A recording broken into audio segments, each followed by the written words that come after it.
Hi friends, எல்லாம் நல்லா இருக்கீங்களா? நம்ம வீட்டுக்கு வந்து 2 பூனைகள் வந்துருந்துச்சு. ஆணும் பெண்ணும் தான் வந்துருந்துச்சு. நான் வெளியூரில் கேட்டு வச்சுருந்தேன். கடையில் ரேட்டை கேட்டு வச்சுருந்தேன். நம்ம போய் வாங்கலாம், தீபாவளி முடிஞ்சதுக்கப்புறம் போய் வாங்கலாம் அப்படிங்கிற ஒரு எண்ணத்தில் நான் இருந்தேன். அப்புறம் என் ஹஸ்பண்ட் யார்ட்டையும் சொல்லியிருப்பாங்க போல், கடையில் யார்ட்டையும் சொல்லியிருப்பாங்க தான். அவங்க சொன்னாங்களா, எங்கள் வீட்டில் 2 பூனை இருக்குது, நான் கொண்டுட்டு வரேன்னு சொல்லிட்டு கொண்டுட்டு வந்து கொடுத்தாங்க. பூனை அவ்வளோ அழகாக இருந்துச்சு, நல்லா கொள்ளு நல்லா க்யூட்டாக இருந்துச்சுங்க. சரி நம்ம வளர்க்கலாமே அப்படின்னு விடுறப்பே கொஞ்சம் முடி பறந்துச்சு. பறக்கிறப்ப சரி கொஞ்சம் தான் பறக்கும் போல் அப்படின்னு சொல்லிட்டு நான் சாம விட்டுட்டேன். அப்புறம் என் மாமியார் வந்தாங்க. என் மாமியார் வந்ததுக்கப்புறம் நாங்கள் அந்த பூனையை தூக்குறோம்.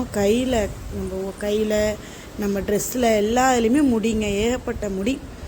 இது என்னடா பண்ணுறது அப்படின்னு தெரியல. நம்ம ஒரு வாங்கிட்டோமே அப்படின்னு சொல்லிட்டு அதோட என் ஹஸ்பண்ட் போய் கடையில் போய் ஹாஸ்பிட்டலில் போய் இதுக்கு ஃபுட்டு, இதுக்கு டானிக்கு, அப்புறம் இன்னும் என்னென்னமோ சீப்பு இதெல்லாம் வாங்கிட்டு ஒரு 700 கிட்ட செலவுங்க. அந்த சாயந்தரம் ஒரு 6 மணிக்கு வந்துச்சு. மறுநாள் காலையில் நாங்கள் 11 மணி வரை வச்சுருந்தோம். அதுக்கு 800 கிட்ட செலவாச்சு. இதுக்கு டானிக்கு, மாத்திரை, அது இதுன்னு வாங்கிட்டு வச்சுருந்து அதோடு நாங்கள் என்ன பண்ணோம், சரி நம்ம வளர்த்துடலாம் அப்படிங்கிற இருக்கிறப்ப நைட்டு நாங்கள் முதல் நாள் நைட்டு நாங்கள் பூனை வீட்டுக்குள்ளே விட்டுட்டு போய் படுத்து காலையில் எழுந்திரிக்கிறோம். முடி பூரா ஃபேன் போட்டதுக்கு அதுக்கு வீடு பூரா பறக்குதுங்க.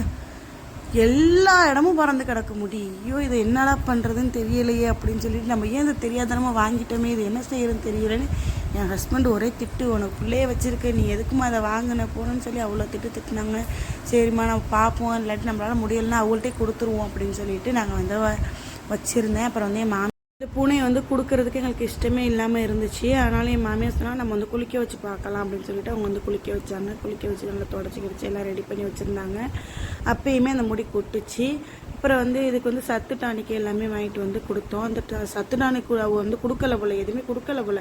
அதனால அந்த சத்து டானிக் கூட குடிக்க மாட்டேன்னு சொல்லிட்டு கீழே துப்புச்சு. அதோட மாமியார் பார்த்தாங்க, இது நம்ம வீட்டில் வச்சுக்க சுத்தப்படாது, நம்ம அவங்கள்ட்டே கொடுத்துடலாமே அப்படின்னு சொல்லிட்டு நாங்கள் அவளை வர சொல்லி நாங்கள் கொடுத்துட்டோம்.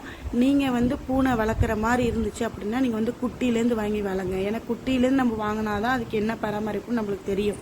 அதுக்கு என்ன டானிக் கொடுக்கறது, அதுக்கு என்ன ஃபுட்டு, அதுக்கு எதனால அந்த ஹேர் ஃபால் ஆகுது, இதெல்லாம் நம்மளுக்கு தெரியும்.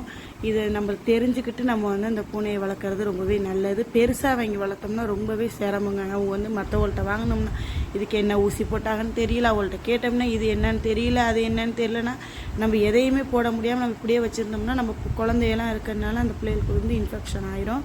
அதனால் நாங்கள் அந்த பூனையை நான் கொடுத்து அனுப்பி 3 நாள் வரை நான் வீட்டில் வேக்கம் கிளீனரை போட்டு வீடே சுத்தம் பண்ணியிருக்கேங்க. ஏன்னா முடி வீட்டில் பிறக்கும், வீட்டில் சாப்பிட பிடிக்கல. அப்புறம் இது என்னடா செய்கிறேன்னு தெரியல. என்ன 3 நாள் ரொம்ப கஷ்டப்பட்டு நான் வீடை பூரா சுத்தம் பண்ணி இப்போ தான் வீடெல்லாம் சுத்தம் பண்ணி இப்போ தான் வீடும் க்ளீனாக இருக்குது. இப்போ தான் சமையலும் எங்கள் வீட்டில் 3 நாள் சென்று சமையலும் நான் செஞ்சேன். ஏன்னா இதோட மைண்ட்லேயே இருந்தேன். ஃபஸ்ட் டைம் வீடியோ பார்க்கணும், சப்ஸ்கிரைப் பண்ணுங்கள், ஷேர் பண்ணுங்கள், லைக் பண்ணுங்கள். சப்ஸ்கிரைப் பட்டன் பக்கத்தில் ஆளுங்கிற பட்டன் இருக்கும், அதே கிளிக் பண்ணிடுங்க. அவ்வளோதான். நீங்கள் பூனை வாங்குனீங்க அப்படின்னா உங்களால் பராமரிப்பு பண்ண முடிஞ்சால் கண்டிப்பாக வாங்க, இல்லாட்டி விட்டுருங்க.